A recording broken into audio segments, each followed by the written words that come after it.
The findings of the Senate committee is still within the Ombudsman, and the Senate committee is not a disciplinary machinery nor a court that can say if who is right and who is wrong, who is guilty and not guilty. So I think we will answer all those things in a proper forum.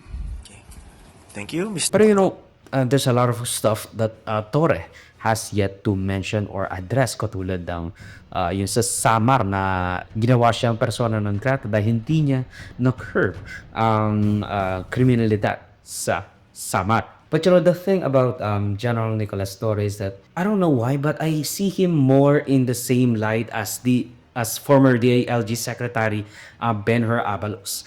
Marcos has a great ambition for Benhur Abalos kasi ginawa siyang DILG Secretary.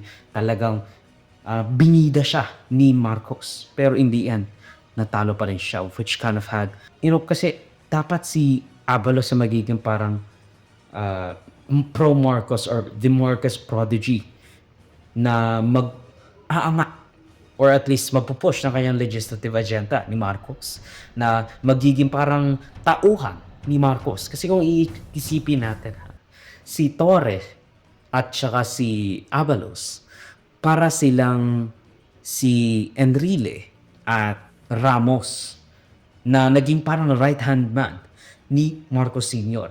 Now, right-hand man ni Marcos Jr. So, parang ganun ang nangyayari. Pero